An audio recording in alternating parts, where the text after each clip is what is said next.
I am Lanqing. My project is the site planning for indigenous homelessness in the long-grass community, and I'm going to present it into three parts.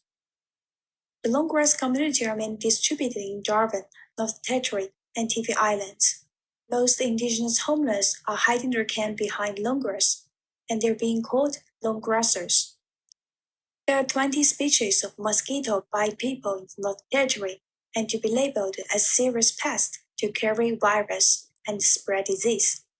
Every rainfall during monsoon season, according to the average weather in Java, the rainy period of the year lasts for 8 months, from September to May.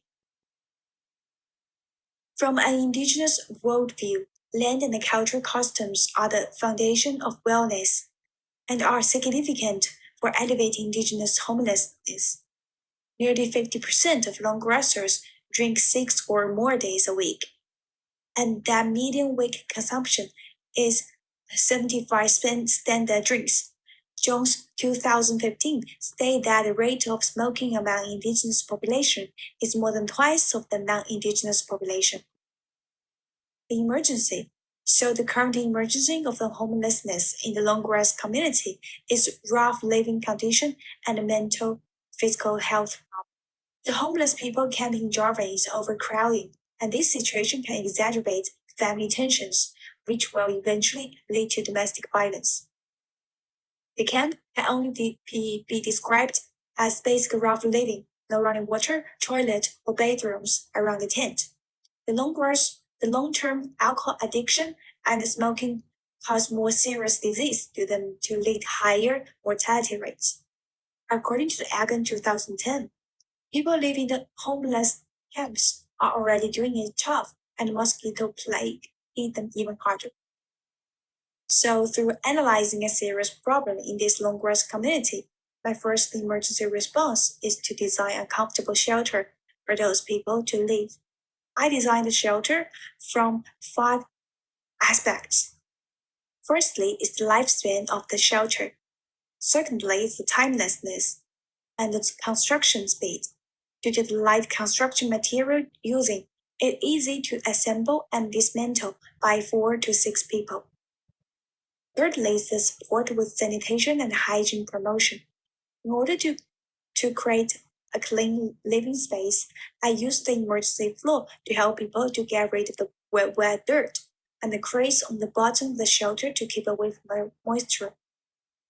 Fourthly is the privacy, security, and the cultural appropriateness, since the indigenous people have deep connection to the land.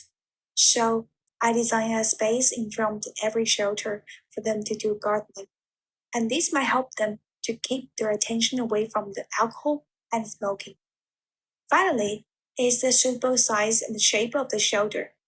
According to the UNHCR, excluding cooking facilities, the minimum standard for living space is often 18 square meters. So the shelter I designed can contain maximum 5 people to live together. Since there are lack of other facilities, the feedback from the tutor, I think building a warm and welcoming community for this indigenous homelessness is the best response to improve the current living condition and physical and mental health. I chose square blocks for the layout design since it provides better privacy for shelters and more space for further expansion. Different rooms have been displayed in the community, such as the shared kitchen, bathrooms, latrines, and space for culture-based healing.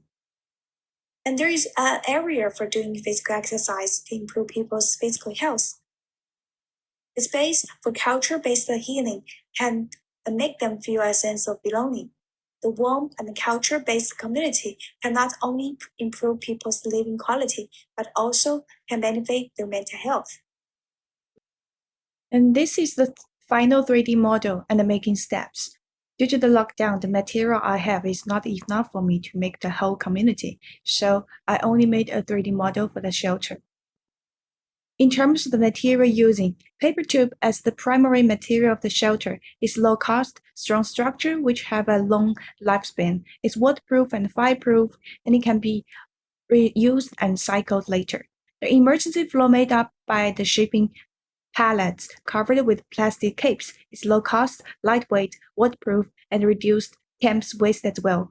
It can be assembled, dismantled easily. The crates on the bottom of the shelter is low cost, waterproof, easy to install, and lightweight. The tarpaulin is covered on the roof to keep the room dry. It's been highly used in the shelter construction. So these are the material choices for the community building. And this is the references for this presentation. Thank you for your listening.